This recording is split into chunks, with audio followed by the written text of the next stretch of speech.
All right, guys, welcome to Art Storefronts' very first Facebook Live broadcast.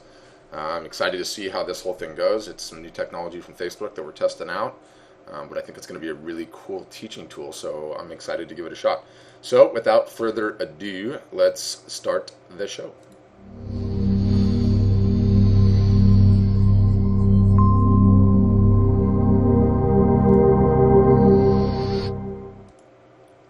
Boom! Just like that. Look at that. Got a fancy little intro, which, by the way, we paid a whopping grand total of $10 for on Fiverr.com. Something you could do too if you wanted to do this. But let's get into today's broadcast, shall we? So, the subject: what's on your homepage? Is it an image slider or is it a gallery of images? This is kind of follow-up to a blog post that we released and case study that's just was really, really popular, and I want to dive into it a little bit deeper. So, what's on your homepage? Are you sure that's the right call? How would you even measure that? So, let's talk about bounce rate, what it is, how to measure it specifically in Google Analytics. And then let's get into the psychology of bounce rate, which I think will be important to kind of get away from the data for a second and then just think through the practical real-life application of it. And then we're going to move on and let's optimize even further with a lovely little tactic and some third-party software that we'll get into. And then finally, if this computer does not blow up, the stream doesn't go completely sideways, technical difficulties don't ruin me, and we're still live, let's maybe get into some Q&A if and only if somebody's actually on the live broadcast aside from my mom. Okay, so image slider versus the image grid gallery as a homepage. So what does that mean? What am I talking about? Let's start with the image slider, and I got a pretty cool little pre-made video that I did on this one, so let's just pivot right to that. Okay, so how prevalent are image sliders instead of image grid, instead of galleries on the web, on homepages right now? I ran this test a little bit earlier, but I'll run it again just so we can go through it. And I was feeling like getting my Oregon on this morning, so I typed in, let's get rid of that. I typed in landscape photography Oregon, and let's just see. You can see these links are already hot because I already ran them this morning, but it's just a good test. So I just hit the front page of Google. I searched landscape photography Oregon. Let's see what we've got on these sites. All right, so we got Patricia Davidson. What do we have here? Yep, looks like an image slider. Mike Putnam Photography. What do we have here? It looks like an image slider. And Mark Adamus, Unforgettable Wilderness Photography. Beautiful shots. And what do we have here? We have a gigantic image slider. You can't even scroll up and down on this one. It's huge. So you can see in just a quick test like that how prevalent this is. I mean, I could throw in probably just about any results that I wanted on Google and, cherry pick 5 of the results on the first page of artists, and in every instance they're going to be an image slider, right? It's kind of been the industry standard for a while, and everybody runs it. The majority of themes have it. Okay. All right, so what about an image grid, right? So we've seen an image slider. Now let's take a look at what an image grid is. I don't have a fancy video for this one. I've just got the gallery that we used for the case study. And so Medeiros Gallery Online Inc. It's an art gallery in Tucson. You can see it's voted Tucson's best gallery here. Is that kind of like voted best steakhouse in Vegas? I was wondering who votes on that. Who voted? Did one person vote and that make it the best? I don't know. It could be the best gallery. Inconsequential for this video. What you see here is not an image slider. You see here a grid of images. It's not even nothing. It's not even anything too terribly fancy. It's 8 different images, kind of some different subject materials, and it gives you some different things to look at. So the question becomes, which is better to run? Do you run the image slider, like we saw in those previous examples, or do you run an image grid? And the way that you answer that question, which one is better, is by understanding what your bounce rate is. So let's get into bounce rate and what bounce rate is. All right, so let's talk about bounce rate, exactly what it is and how to analyze it in Google Analytics. So the way that I like to think about bounce rate, the way I was taught to think about it, is your homepage, your art store, your art gallery, whatever the case may be, is no different than a retail shop. You've got a window out front with some stuff displayed inside of it, like we can see with this lovely Neiman Marcus here. Maybe you have some art inside, maybe you have some handbags. In your case, obviously, it's photographs or pictures of your art or whatever else. And people are going to come walking by that store, They're going to take a look in your window, and they're going to decide to come in, or they're going to decide to bounce, to hit the road, right?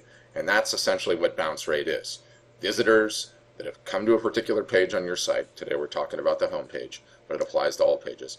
They came to your home page, took a look, and they either came inside the store, they looked at more, or they bounced and they took off.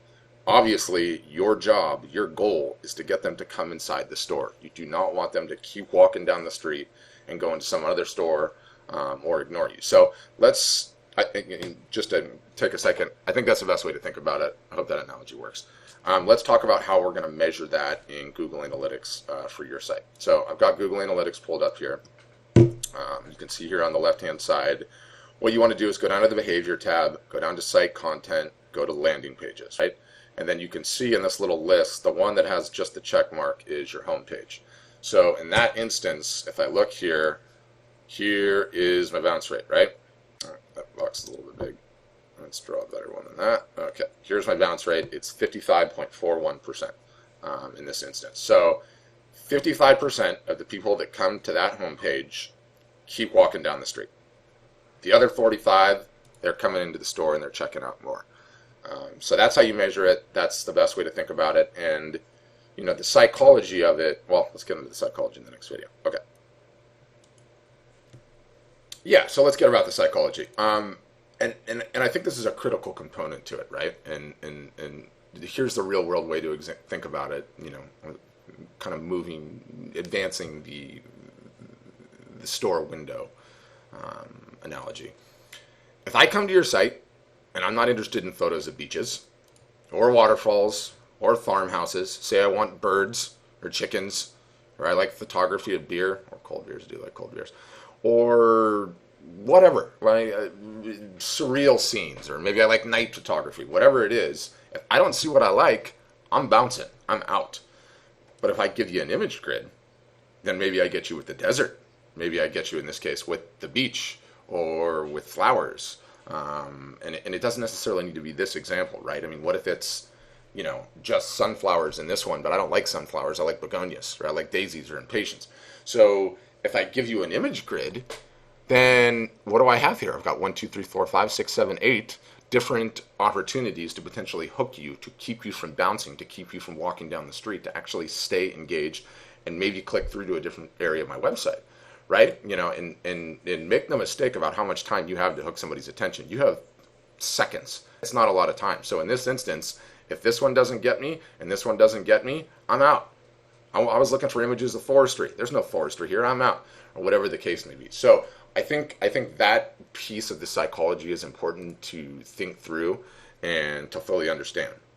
So just to wrap up on that, and again, I really think there's some other blog posts that you should read about this.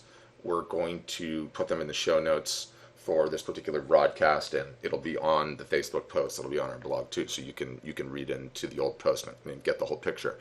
But the bottom line of it is that image grids, we like them. We recommend them to our customers. It's really easy to do with our software. Your software might be a little bit more difficult to do, but I'm sure you could probably figure it out. So test on your end. We're still testing too and measuring the results, but what we're finding is, well, let's talk about the truth first. It's really hard to get visitors to come to your website. The last thing that you want them to do is bounce and keep walking down the street. You'd much rather have them come into the store, take a look at a few images, and get to know you a little bit, right? So we keep testing. We're recommending for our customers, and that's where we are on that. And then definitely do some of the follow-up reading if this piques your interest. I hope it does. It's really critical.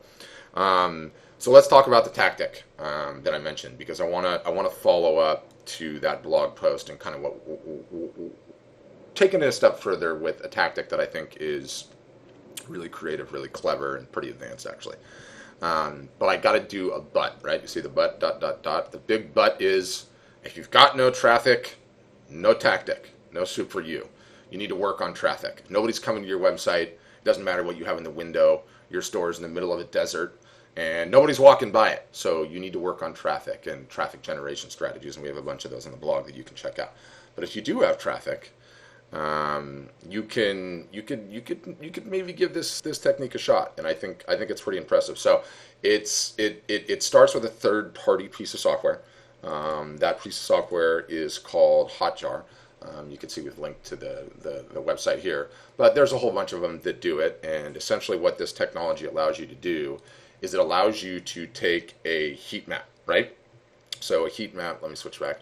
A heat map of a particular web page on your site, and it records every visitor, and it shows you where they move their mouse and where they click on, right? Now, this is incredibly powerful. So you can kind of see behind the heat map here, and this is in Hotjar. We've got the Madeiras on Gallery Online, and we put their site in there. And so let's talk about the tactic, right? So we've already decided for her that this gallery of images is performing significantly better than the image slider that she had before. She's drastically lowered her bounce rate. All right, so that's one little win. Let's try and stack up another one. And so we ran the Hotjar tracking, and as you can see, we've got this lovely heat map here. And as I mouse over the various different images, it's telling me how many clicks each of these got, right? So I got to understand, based on her traffic, where people are clicking and how many times they're clicking, right? Now, it's important to know that the prevailing wisdom says people read left to right, and so they start kind of up here in the upper left-hand corner of your page and then read down like this. So how do we optimize things even further? And this is what's so awesome about this particular tactic is you set it up, you let it run, and you see what the results are. And so what do I notice in these results? You've got Southwest Scenes up here in the upper left-hand corner. That one's got 82 clicks. Then you got Bestsellers, which are 44 clicks. And then the rest have kind of fallen off a little bit, less and less clicks. So what can I do about that? And again, it's all about the bounce rate, right? This is her homepage. I want people to click further into this website. So based on this data, I'm drawing my little thing here so I can draw. I'm taking this one right here, Bestsellers, and I'm moving it right here to the number 2 spot. I feel like John Madden right on an NFL screen. So I'm moving it to the number 2 spot. Why wouldn't I move this Bestsellers up? This one's getting the next most clicks. So if I have those two stacked up right next to each other, and I like the Southwest Scenes because that's kind of her whole vibe. But now I'm going to take that Bestsellers and I'm going to move that up here, and that's going to lower the bounce rate even more because it's the two most important and they're the closest, right? And then you can potentially move the rest of them down. And you know what? You might also find Safari Images, let me close this. Safari Images is not getting the job done. There's only 7 clicks on that thing. Get it out of there. Nobody likes this lion. Nobody wants the lion. Everything else is a landscape scene. No lions. Get rid of the lions. I don't even like lions. They're terrifying, ferocious animals. So that's the tactic. And you know what I'm going to do? I'm going to go ahead and advise her to move Bestsellers up to here. I'm going to advise her to move the rest of these in terms of the click data. And then I'm going to turn on the tracking again and see what happens. So that's one step of it. And then to take it even a step further than that, I would probably consider changing out these images. I mean, maybe the Safari images are actually super sweet, but maybe people want to see a giraffe. Do you have a giraffe in there? Let's trade it out, and let's see what happens in terms of clicks. So there's a lot more nuance and advanced things that actually go on relative to this heat map tracking that I want to definitely nerd out on in future videos. But I think this is a great start. So to sum up, we think you should be running an image gallery. If you think you should too, see what your bounce rate is before. Showed you how to measure that in Google Analytics. Then also measure after you made your image grid, see if your bounce rate goes down. If it does, you're in business. You got more potential visitors to your site, which means more opportunities for sale. And then if you do have traffic, and I'd probably set a threshold, but thousands of visitors a month. If you've got thousands of visitors a month, consider giving Hotjar a shot. Consider running these particular tests and seeing if you can't reorganize your home page to further lower your bounce rate. And, that's, like I said, in this particular case, that's what I'm going to advise she does. The minute that we do, we're going to measure what the bounce rate was before, then we're going to measure what the bounce rate was after, and see where that gets us. So, with that, turn it over to Q&A for the 2 or 3 people that are potentially on this broadcast.